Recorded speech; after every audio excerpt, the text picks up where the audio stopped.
오늘 오전에는 이 가정의 달을 이제 맞이해서 저희가 행복한 가정이라고 하는 그런 제목을 가지고 하나님의 말씀을 이제 전하도록 하겠습니다. 이 성경 기록을 통해서 이 가정을 돌아보는 그런 시간이 이제 되었으면 좋겠습니다. 오늘날 우리 가정의 모습을 이렇게 살펴보면 아주 우려스럽습니다. 아주 우려스러운 부분이 이제 많이 보여지고 있고요. 특별히 우리나라는 OECD 국가 중에서 이혼율 1위라고 하는 그런 수치스러운 기록을 저희들이 갖고 있습니다. 그리고 우리 주변에도 이렇게 보시면 파탄난 과정이 굉장히 많이 있고, 그나마도 또 어쩔 수 없이 또 자식 때문에 여러 가지 이유 때문에 살아가는 가정도 굉장히 많이 있는 것을 보게 됩니다. 황혼이혼이라는 말도 이제 많이 이제 듣고 있고요. 또 요즘에 신조어로는 졸혼이라고 또 이제 있어서 이 별거 부부들이 이제 많이 늘어나고 있는 그런 실정에 살고 있습니다.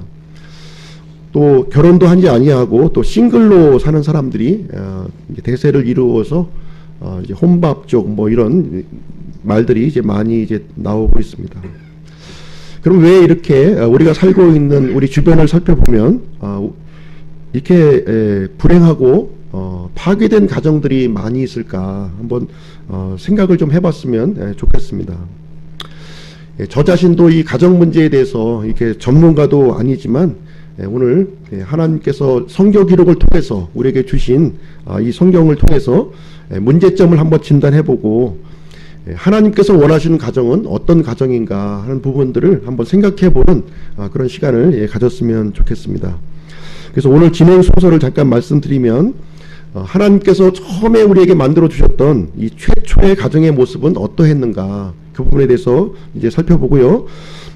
두 번째는 가정이 왜 이렇게 파괴되고 이렇게 망가지게 되었는 원인이 무엇인가, 원인에 대한 진단을 한번 살펴보도록 하겠습니다. 그리고 마지막으로는 하나님께서 원하시는 이 행복한 가정을 이제 이루기 위해서는 어떤 그 방법이 있겠는가, 그런 해법을 한번 같이 찾아보는 그런 시간을 갖도록 하겠습니다. 첫 번째로 성경에 나타나 있는 최초의 가정의 모습을 한번 가서 이제 보기를 원합니다. 최초의 가정을 이제 살펴보려고 한다면 우리가 창세기로 이제 돌아가 봐야 돼요. 창세기는 모든 기원에 대한 책입니다. 사람의 기원, 또 만물의 기원, 언어의 기원, 민족들의 기원, 모든 기원들이 이제 여기에 들어가 있고요.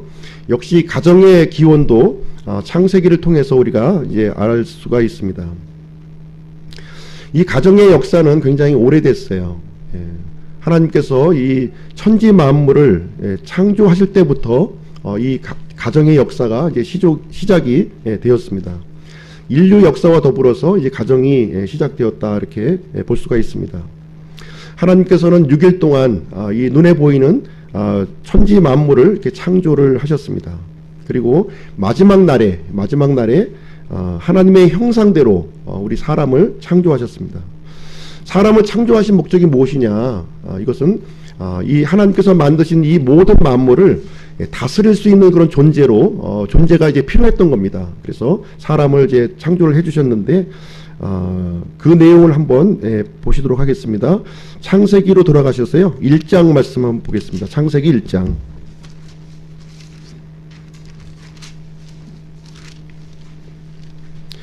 사람의 말보다는 이 하나님의 기록된 이 말씀을 한 구절 한 구절 보시면서 하나님께서 원하시는 바가 어떤 것인지 이렇게 생각을 해보시기 바랍니다.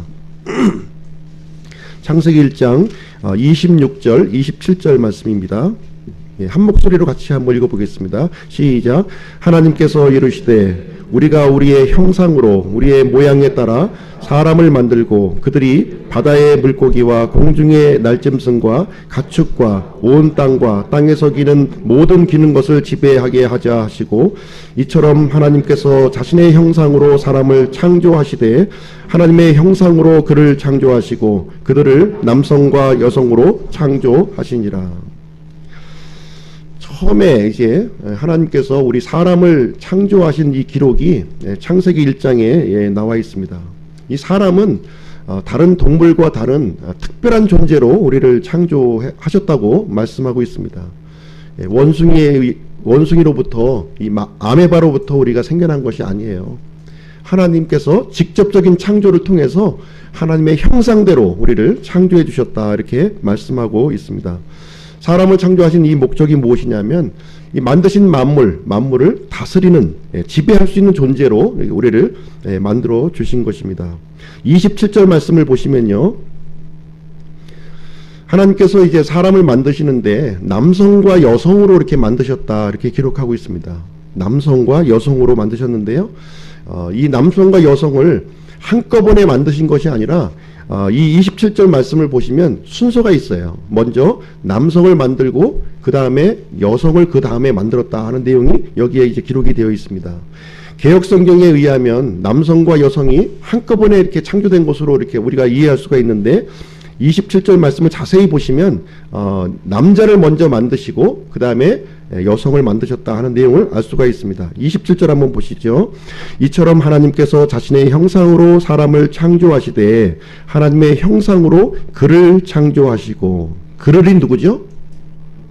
그를, 영어로 he 이렇게 되어 있는데요, 아담을 창조하신 겁니다. 처음에 아담을 창조하시고 그들을, 그 다음에 이제 여성을 만드셔서 그들을, 남성과 여성을 창조하셨다, 이렇게 기록을 하고 있는 것입니다. 그래서 하나님의 이 창조 기록에 보면 먼저 아담, 남성을 먼저 만드시고 그 다음에 남성으로부터 여자를 만드시고 그 두 사람을 남성과 여성으로 이렇게 부르셨다고 이렇게 말씀하고 있는 것입니다.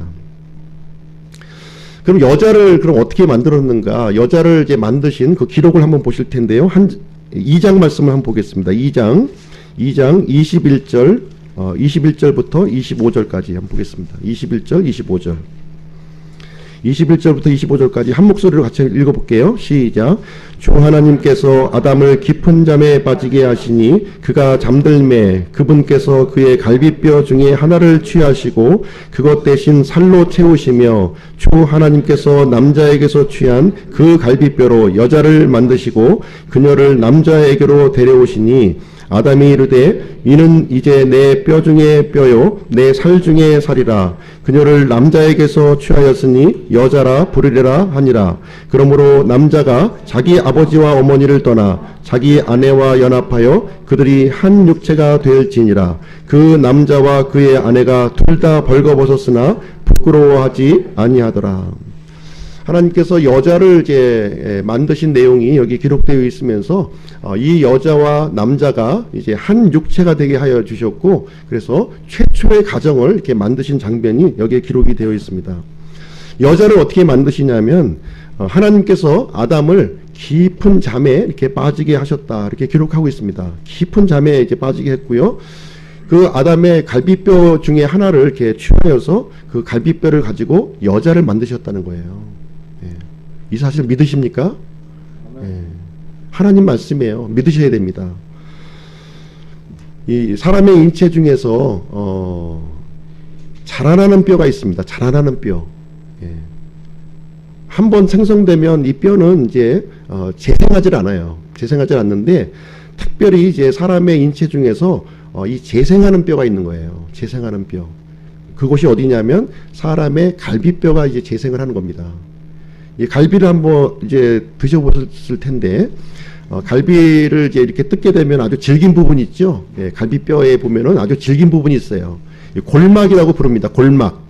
아주 이 갈비뼈를 덮고 있는 이 골막인데, 이 골막을 손상하지 않고 이 뼈를 이렇게 제거를 하게 되면 그 뼈가 다시 재생하는 부분이 갈비뼈예요. 그래서 하나님께서는 아담의 갈비뼈를 이렇게 취하셔서 그 뼈로 여자를 이렇게 창조하셨다고 이렇게 말씀을 하고 있습니다. 짐승들은 이제 이 흙으로 이렇게 만들었어요. 흙, 땅으로 이렇게 만들었습니다.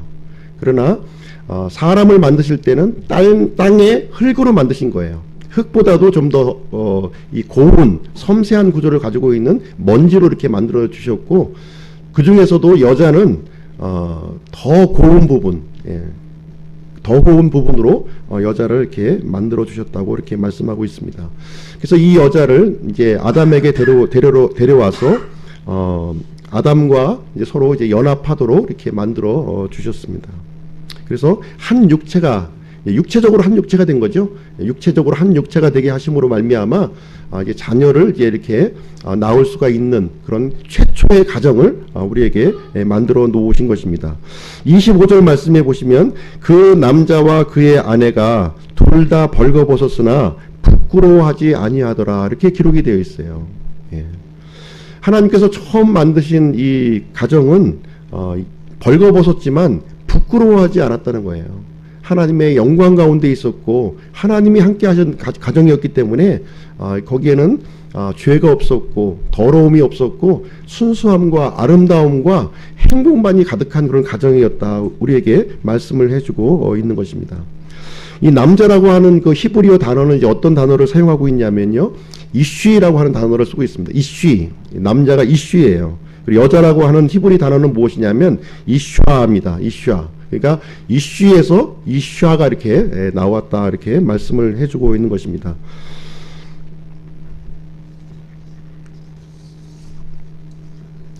이 최초의 가정, 하나님께서 이 최초의 가정을 만드시면서 또 임무를 주신 거예요. 임무, 특별한 임무를 여기에 주셨는데요.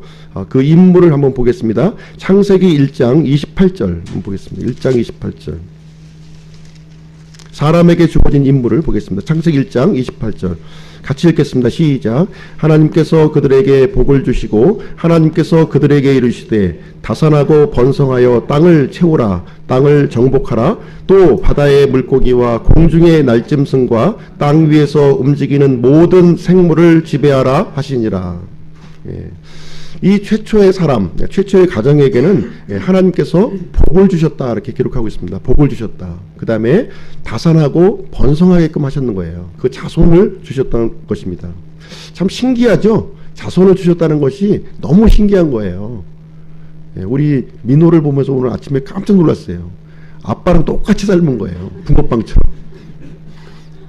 우리 은석군도 마찬가지. 아빠랑 똑같이 닮은 그 사람이 이렇게 자손으로 이렇게 태어나는 거예요. 이 일을 하나님께서 정하셨다고 이렇게 말씀을 해주고 있는 것입니다. 그래서 온 땅을 채우고 정복하고 하나님께서 만드신 이 만물들을 하나님의 뜻 가운데로 이렇게 지배하고 다스리라고 우리 사람을 창조하셨고 최초의 가정을 우리에게 주셨다는 것입니다. 이 최초의 가정의 모습, 하나님께서 주신 가정의 모습을 이렇게 정리해드리면 먼저 아담을 이렇게 하나님께서 만드시고 그 다음에 아담의 조력자로 이브를 만들어 주신 거예요. 이브를. 그래서 아담이 머리이고 이브가 몸인 겁니다. 아담은 존경의 대상이고 이브는 사랑의 대상으로 처음에 이렇게 만들어 주셨다는 거예요. 처음에. 그리고 두 번째는 아담과 이브가 육체적으로 연합될 수 있도록 이렇게 만들었습니다. 육체적으로 연합된 존재로. 이 부부는 이 가정의 이 부부는 독립된 존재가 아니라 하나라는 거예요. 하나. 물론 각각 독립된 그 존재이기도 하지만 이 부부는 하나님께서 보실 때 하나로 보신다고 하는 사실입니다. 하나로. 아담을 보실 때 이브와 연합된 그 하나로 이렇게 보신다고 하는 사실이에요. 2인 삼각경기 하는 거 아마 보셨을 거예요. 그렇죠? 이 부부는 이 다리를 묶고 함께 걸어가는 한 길로 걸어가는 이 한 육체 연합된 존재라고 우리에게 말씀을 해주고 있습니다. 세 번째로 이 아담과 이브에게는 함께 해야 할 일이 있었다는 거예요. 함께 해야 할 일이 있었어요. 조금 전에 읽었던 28절 말씀을 통해서는 보편적인 임무를 우리에게 주셨습니다. 복을 주셨고 번성하게끔 하셨고 모든 생물들을 지배하도록 이렇게 만들어 주셨는데 좀 더 구체적인 임무를 주시는 장면이 나오는데 하나님께서는 이 아담을 특별한 그 공간에 이렇게 두셨어요. 에덴 동산이라고 하는 특별한 동산에 거기를 두시고서 구체적인 임무를 주시게 됩니다. 창세기 2장 15절에 보시면 그 내용이 나와 있는데요. 창세기 2장 15절. 네, 같이 한번 읽어보시죠. 시작. 주 하나님께서 남자를 데려다가 에덴의 동산에 두시고 그것을 가꾸고 지키게 하셨더라. 예. 이 남자를 에덴 동산에 이렇게 두시고서 임무를 주셨는데 그것이 무엇이었냐면 첫 번째가 에덴 동산을 가꾸는 일이었어요. 영어 표현으로 보면 드레스라고 표현을 하고 있습니다. 옷을 입히는 거예요. 예, 아름다운 동산, 완벽한 동산이었지만 그 동산에 이 아담을 두게 하시고 아담으로 하여금 마음껏 이 하나님께서 주신 동산을 가꿀 수 있도록 이렇게 임무를 주셨습니다. 두 번째는 무엇이냐면 이 에덴 동산을 지키게 하셨다는 거예요. 지키게 하셨다는 겁니다. 뭔가 이제 에덴 동산에 침입자가 있다고 하는 사실을 이제 우리는 염두에 둘 수가 있을 것입니다. 이 외부의 침입자로부터 이 에덴 동산, 하나님께서 주신 이 동산을 지키는 임무를 이제 아담에게 주셨습니다. 뿐만 아니라 이 동산에는 동산 중앙에는 선악을 알게 하는 나무와 생명나무 이 두 그루의 나무가 있었습니다. 특별히 이 선악을 알게 하는 나무의 열매는 먹지 말라, 이 금하시는 명령을 여기에 주셨다고 하는 사실입니다. 그래서 이 아담과 이브는 선악과를 먹지 않는 한 하나님께서 주시는 무제한의 행복을 누릴 수 있는 그러한 가정이었던 것입니다. 그리고 네 번째로 이 아담과 이브는 빛 가운데 있었어요. 빛 가운데. 그 두 사람이 벌거벗었지만 부끄러워지 않았다 이렇게 기록하고 있는 거예요. 이 아담과 이브에게는 거룩하신 하나님이 함께 계셨다고 하는 사실입니다. 이 에덴 동산에는 두려움이 없었고 고통도 없었고 죄가 없었던 거예요. 오직 하나님의 의와 사랑과 평화와 영원한 생명이 보장되는 그러한 것만 여기에 있었다고 하는 사실입니다. 하나님께서 만드신 모든 것은 처음이 좋았어요. 처음이 좋았던 겁니다. 지금 이제 우리가 살고 있는 세상은 점점 나빠지고 있는 것이고요. 하나님께서 만드신 모든 것이 처음이 좋았습니다. 예. 이 행복했던 가정이 이제 파괴된 원인을 한번 살펴보도록 하겠습니다. 두 번째로 이 하나님께서 만드신 이 행복했던 이 가정이 파괴된 원인이 어디에 있는가 그 부분을 한번 보겠습니다. 결론적으로 말씀드리면 이 가정이 파괴된 원인은 무엇이냐면 죄가 들어와서 파괴가 되었다고 하는 사실입니다. 죄가 들어오는 순간 하나님께서 주시는 이 놀라운 축복과 은혜를 다 상실하게 되었다 이렇게 말씀을 하고 있어요. 하나님께서 금하신 것이 하나 있었는데 그것은 동산 중앙에 있는 선악을 알게 하는 나무의 열매였습니다. 그것만큼은 먹지 말라고 말씀하셨고 먹으면 반드시 죽는다 이렇게 우리에게 말씀을 해 주셨습니다. 불행하게도 우리의 첫 번째 인류의 가정은 하나님께서 금하신 명령을 어김으로 말미암아 이 가정 안에 죄가 들어왔고 죽음이 들어왔고 고통이 들어왔고 두려움이 들어오게 되었다 이렇게 우리에게 말씀을 해주고 있는 것입니다. 하나님께서 주시고자 했던 모든 좋은 것들을 상실하는 일이 거기서부터 발생을 하게 된 것입니다. 이 뱀이 이제 이 동산 안으로 이제 들어왔는데요. 이 뱀의 속임수로 말미암아 선악과를 이제 따먹는 일이 이제 발생하게 되었습니다. 그 범죄의 현장을 한번 보시도록 할 텐데요. 3장 6절 말씀 한번 보겠습니다. 3장 6절. 3장 6절. 같이 한번 읽어볼게요. 시작. 여자가 보니 그 나무가 먹기에 좋고 눈으로 보기에 아름다우며 사람을 지혜롭게 할 만큼 탐스러운 나무이므로 그녀가 그 나무의 열매를 따서 먹고 자기와 함께한 자기 남편에게도 주매 그가 먹으니라. 이 동산에 있던 그 아담과 이브에게는 사실 부족함이 없었어요. 모든 풍족함이 있었습니다. 굳이 선악과를 안 먹어도 될 충분한 그런 풍요로움이 그들에게 있었던 것입니다. 그러나 이 뱀의 속임수로 말미암아 이브가 먼저 이 열매를 따먹게 되고 자기만 먹을 뿐만 아니라 자기 남편에게도 먹게 했다 이렇게 기록을 하고 있는 것입니다. 이 뱀의 속임수 때문에 이 최초의 가정은 파멸의 구렁텅이로 들어가게 되었고 그 아담과 이브의 이후에 일어나는 모든 가정들이 이 파멸 속에 들어가게 되었다. 그 원인을 우리에게 알려주고 있는 것입니다. 하나님의 말씀은 어긴 이 아담과 이브 어떻게 반응을 보였을까요? 어떤 반응을 보였는지 한번 보도록 하겠습니다. 이 범죄한 아담과 이브가 제일 먼저 보였던 반응은 무엇이었냐면 무화과 나무잎으로 앞치마를 해입은 거예요. 무화과 나무잎으로 앞치마를 해입었다 하는 것입니다. 자신의 죄의 이 수치를 가리기 위한 방편으로 나뭇잎으로 된 그 에이프론 앞치마를 이렇게 가렸던 것입니다.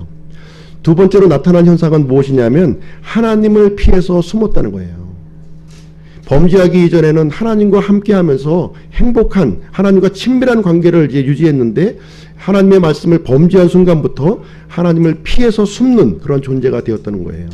두려움과 심판과 죽음을 이렇게 생각하게 되었습니다. 그래서 하나님께서 이제 질문을 하시게 되는데요. 누구에게 제일 먼저 질문합니까? 제일 먼저 아담과 이브 중에서 죄를 먼저 지은 이브에게 질문하는 것이 아니라 아담에게 먼저 질문을 합니다. 왜 그러냐면 아담과 이브를 하나로 보시는 거예요. 하나님께서는 하나로 보시면서 그 중에 머리를 아담으로 보시는 거예요. 이브의 잘못이지만 이브의 잘못이 아니라 아담과 이브의 공동의 잘못으로 보시는 것이고 그 책임을 먼저 아담에게 물으시는 장면을 여기서 보여주고 있는 것입니다. 하나님께서 먹지 말라고 한 열매를 왜 먹었느냐 하고 아담에게 물어봅니다. 그렇게 하니까 아담의 반응이 무엇이냐면 자신의 잘못을 인정하지 않아요. 제가 잘못했습니다 하고 납작 엎드려야 되는데 자신의 잘못을 인정하지 아니하고 어떻게 하냐면 이브에게 책임을 전가합니다. 이 여자 때문에요 하고 책임을 전가하고 비난하는 것입니다. 이 여자가 없었다면 나는 죄를 안 지었을 거예요. 이렇게 말을 하고 있는 거죠. 그래서 하나님께서는 이브에게 또 동일한 질문을 하십니다. 이브도 역시 자신의 잘못을 인정하지 않아요.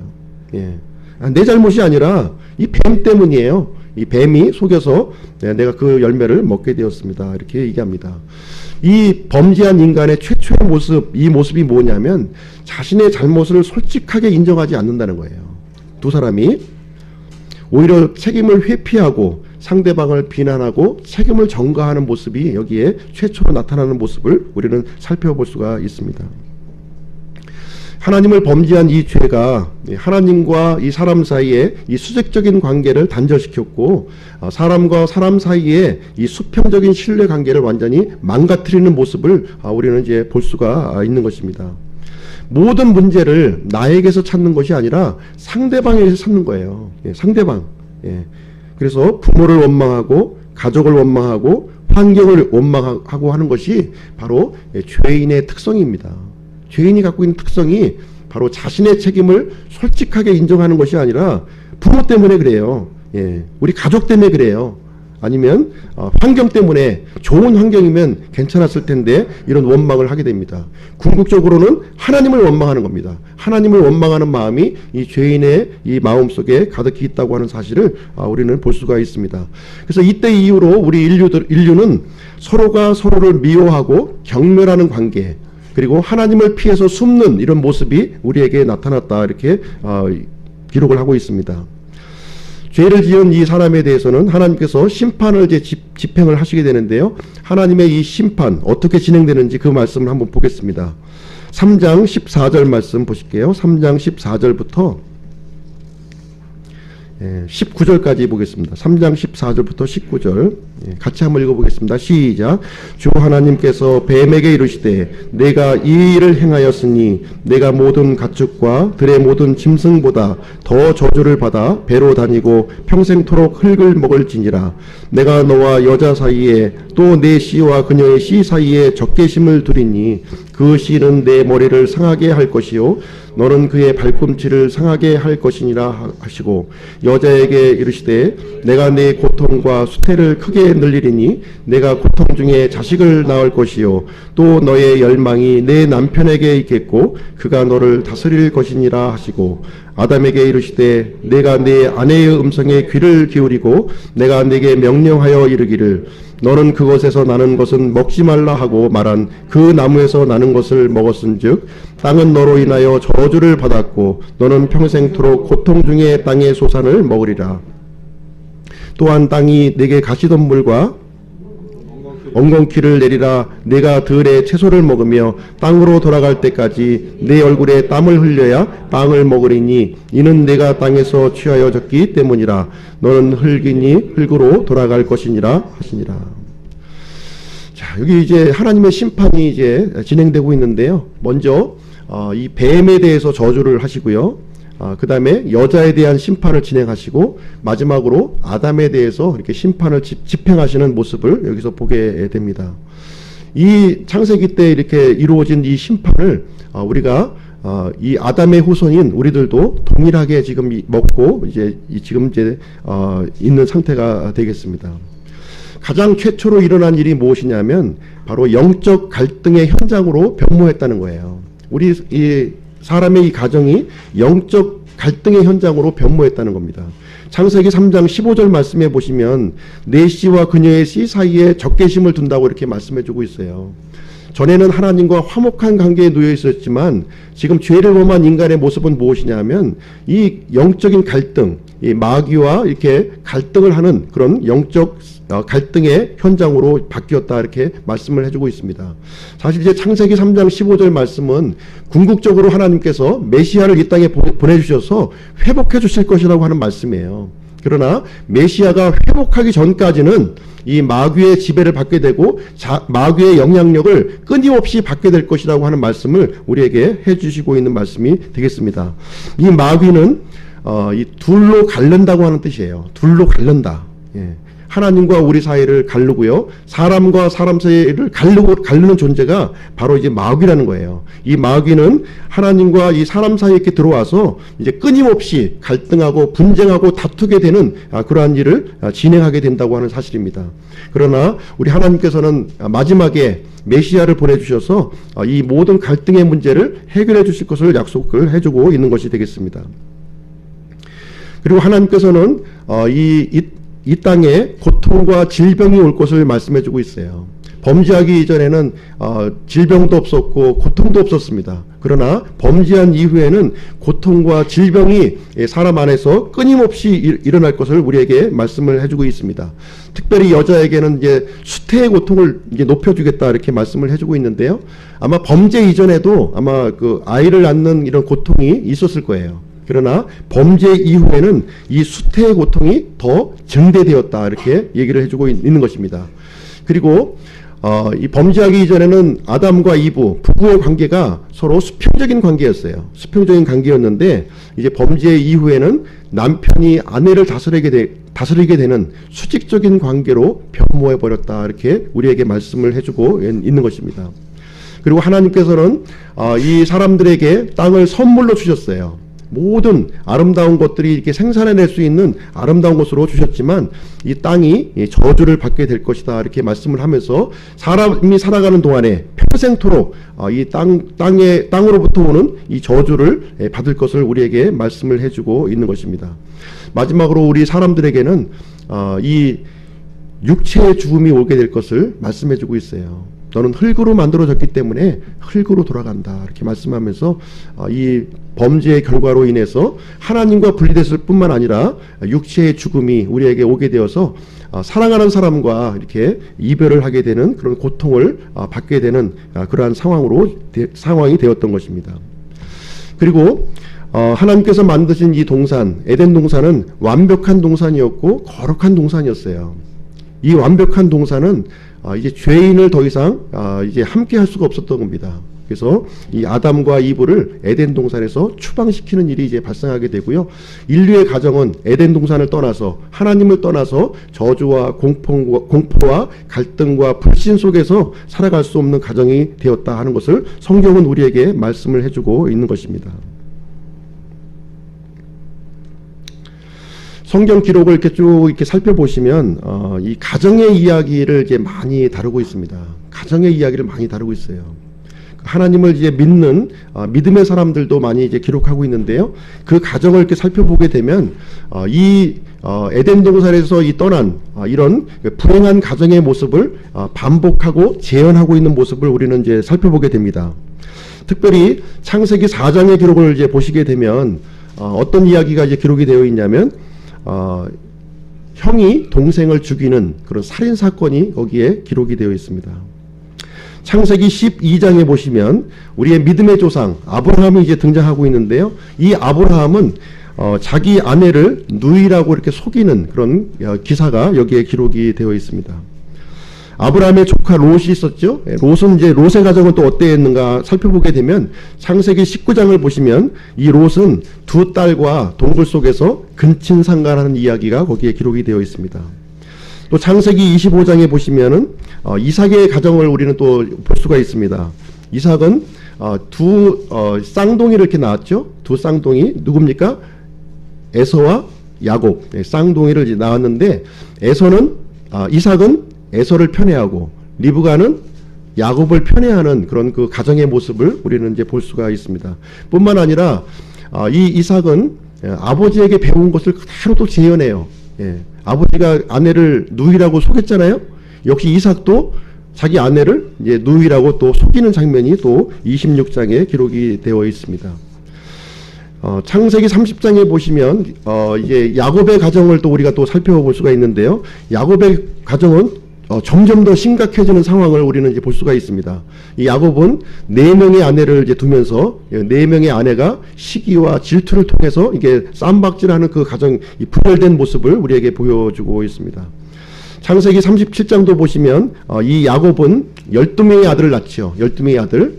그 중에서도 11번째, 12번째 아들 요셉과 베냐민을 또 편애하는 그런 모습을 우리는 이제 살펴볼 수가 있는 거예요. 이 모습, 성경에 기록된 이 가정의 모습을 보게 되면 부모에게 배운 그 모습을, 그 죄악된 모습을 그대로 재현하고 반복해 가고 있는 그런 인류의 역사를 우리는 살펴볼 수가 있습니다. 그러면 이제 어떻게 해야 되는가? 이 망가진 가정을 어떻게 하면 하나님께서 원하시는 이 가정으로 회복할 수 있는가? 그 회복할 수 있는 방법에 대해서 잠깐 말씀을 드리도록 하겠습니다. 오늘 이제 처음에 읽으셨던 골로새서 말씀으로 한번 돌아가 보도록 하겠습니다. 골로새서 신약성경 3장 말씀입니다. 골로새서 3장 12절 21절.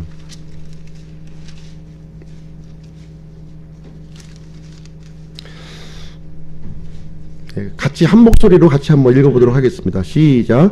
그러므로 너희는 하나님께서 선택하신 자요 거룩하고 사랑받는 자로서 긍휼히 여기는 심정과 친절과 겸손한 생각과 온유함과 오래 참음을 잊고 누가 누구와 다툴 일이 있거든 서로 참고 서로 용서하되 그리스도께서 너희를 용서하신 것 같이 너희도 그리하며 이 모든 것 위에 사랑을 입으라. 사랑은 완전하게 매는 띠니라. 하나님의 화평이 너희 마음속에서 다스리게 하라. 너희도 그 화평에 이르도록 한 몸 안에서 부르심을 받았으니 감사하는 자가 되라.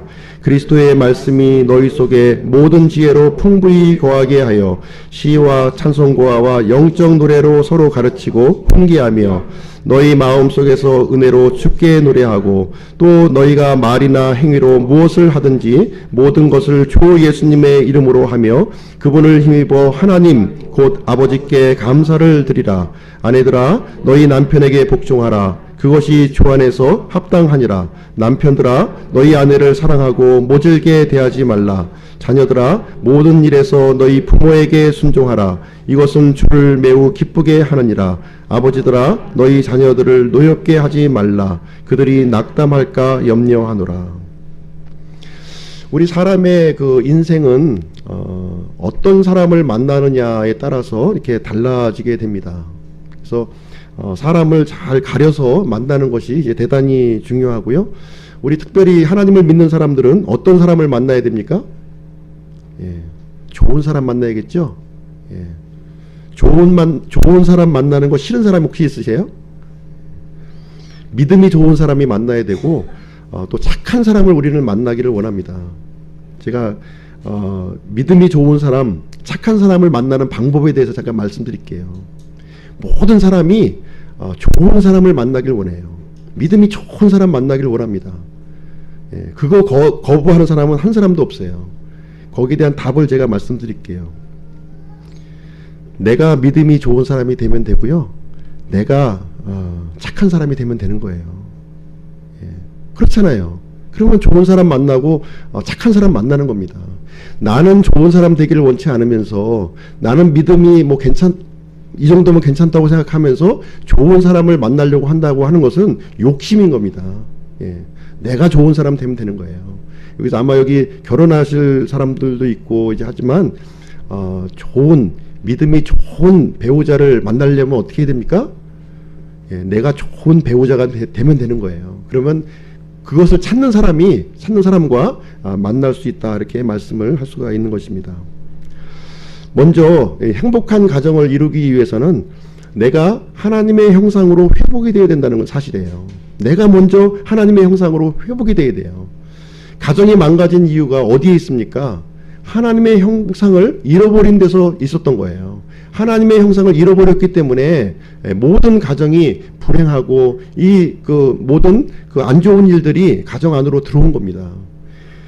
해결 방법은 반대로 하면 되는 거예요. 하나님의 형상을 회복하게 되면 우리는 이제 하나님께서 주시는 그 행복을 우리는 받을 수 있는 첫 번째 단추를 우리가 이제 얻게 된다, 이렇게 말씀하고 있는 것입니다.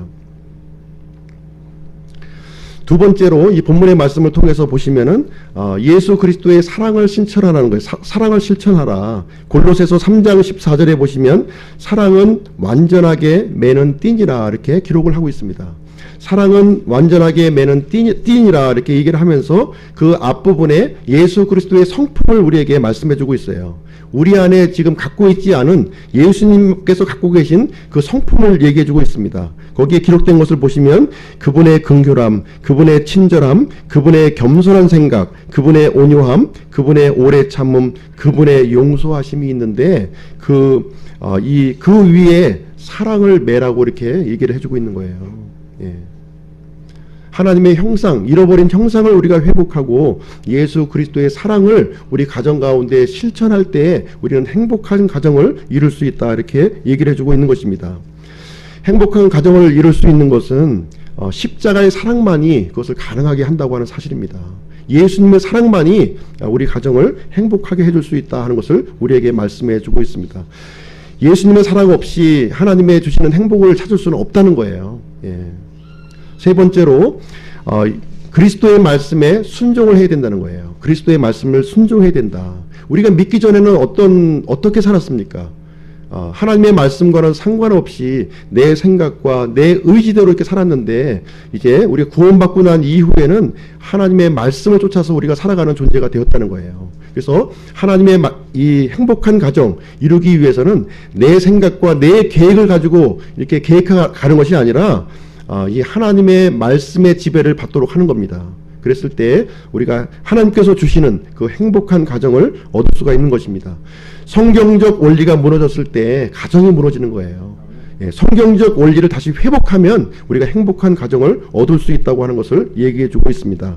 남편도 하나님의 말씀에 굴복하고요, 아내도 하나님의 말씀에 굴복하는 거예요. 그랬을 때 그 가정에 행복이 찾아오게 되는 것입니다. 네 번째는 하나님의 질서를 따르는 겁니다. 하나님의 질서를 따르는 거예요. 사람의 질서가 아니라 하나님께서 정해놓으신 그 질서를 이제 따르는 것입니다. 골로새서 3장 18절부터 21절까지인데요. 이것이 가장 오늘 결론이면서 중요한 말씀이 되겠습니다. 행복한 가정을 이룰 수 있는 실천 방안입니다. 18절부터 21절 제가 한번 읽어드릴게요. 아내들아, 너희 남편에게 복종하라. 그것이 주 안에서 합당하니라. 남편들아, 너희 아내를 사랑하고 모질게 대하지 말라.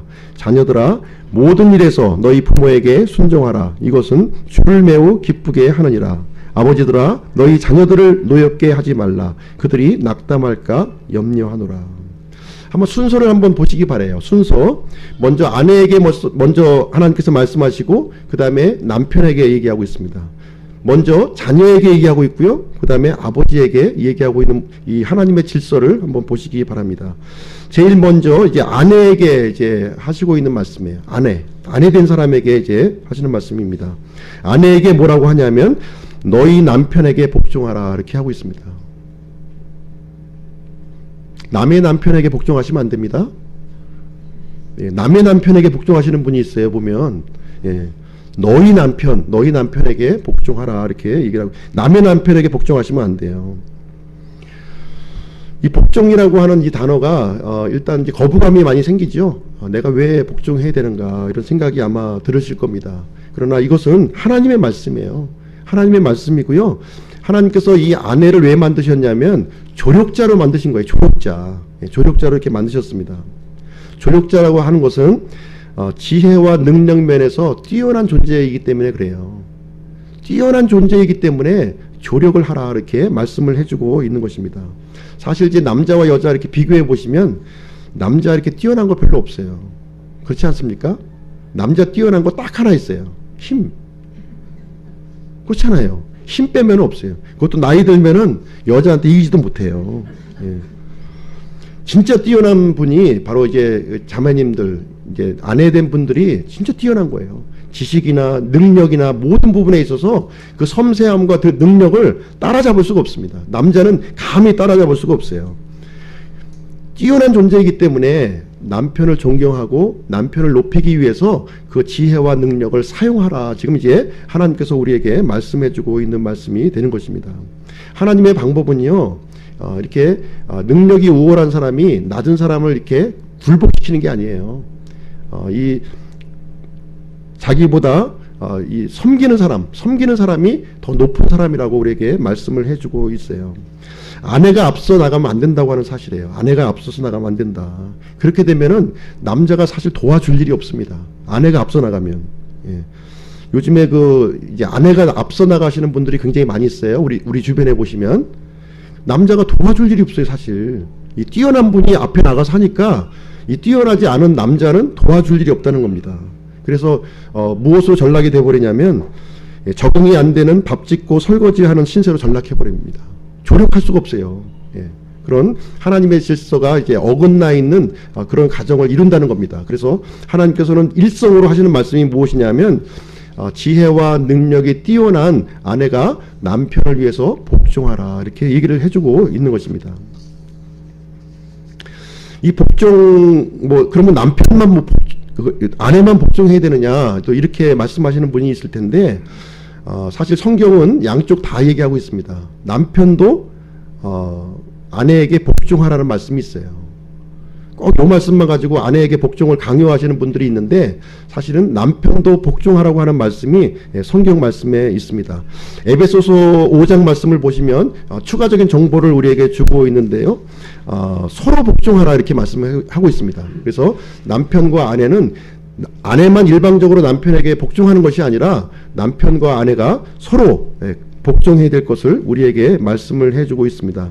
그러나 이 아내는 주위에서 자기 남편을 자기 자신은 몸이요 남편은 머리이기 때문에 존경하는 마음을 가지고 그 남편을 앞세워 줄 것을 이 하나님의 말씀은 우리에게 해주고 있는 것입니다. 아내 되시는 분들 이 하나님의 말씀 실천하시겠습니까? 예. 아멘 안 하시는 분들이 있는 것 같아요. 두 번째, 남편 되시는 분들에게 이제 하시는 말씀입니다. 19절 말씀에 있는데요. 아내를 사랑하고 모질게 대하지 말라 이렇게 얘기하고 있습니다. 예. 남편이 내세울 게 뭐가 있다고 그랬죠? 한 가지? 예, 힘입니다. 힘. 그 힘 가지고 이 아내를 모질게 대하지 말라. 지금 이 얘기를 해주고 있는 거예요. 예. 대신에 어떻게 하라고요? 사랑하라 이렇게 얘기하고 있습니다. 사랑하라. 에베소서에서도 보시면은 추가적인 정보를 우리에게 또 제공해주고 있는데요. 어떻게 사랑하냐면 예수님께서 교회를 위해서 자신의 몸을 주신 것처럼 그렇게 사랑하라는 거예요. 그리고 자신의 몸과 같이 이렇게 사랑하라는 겁니다. 그냥 대충 그냥 이렇게 얼버무리듯이 사랑하는 것이 아니라 자기 몸을 사랑하는 것처럼 아내를 사랑해야 될 것 이것을 얘기를 해주고 있습니다. 이 아내 사랑의 부분은 이 희생적인 사랑을 얘기하고 있는 거예요. 희생적인 사랑. 예.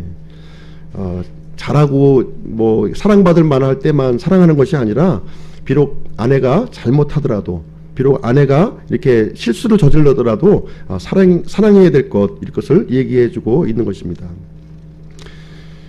너그러운 마음을 가지라는 거죠. 예, 너그러운 마음을 가지라는 겁니다. 왜 그러냐면 남편은 이제 힘이 있고 그 다음에 이제 아내의 머리가 된다는 거예요. 아내의 머리가 되니까 너그러운 마음을 가지고 사랑하라 이렇게 얘기해주고 있습니다.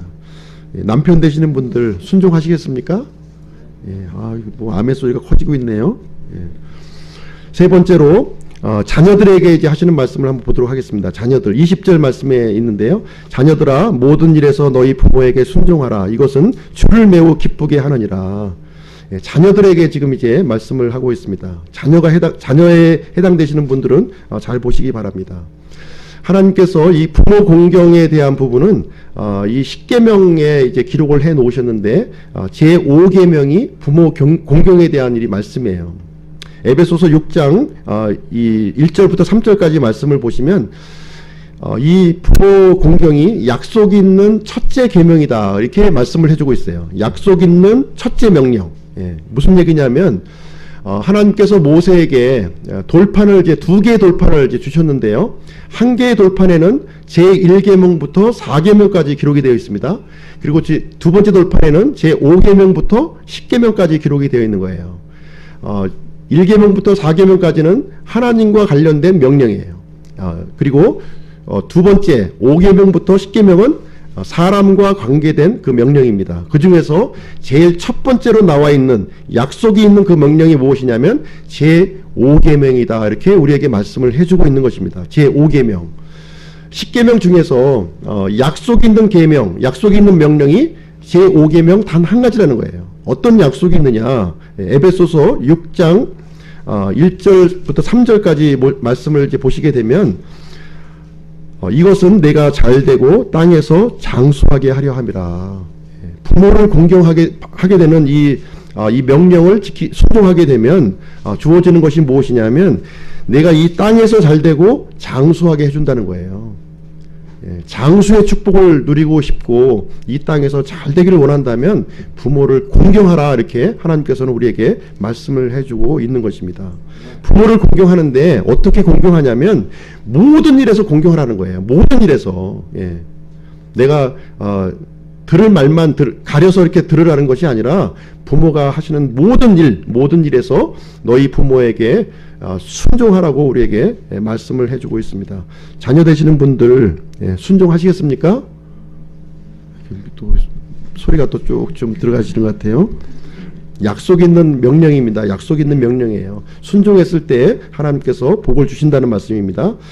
마지막으로 아버지들에게 말씀을 드리도록 하겠습니다. 아버지들 21절인데요. 아버지들아 너희 자녀들을 노엽게 하지 말라. 그들이 낙담할까 염려하노라. 이 자리에 아버지 되시는 분들이 이제 많이 이제 계실 텐데요.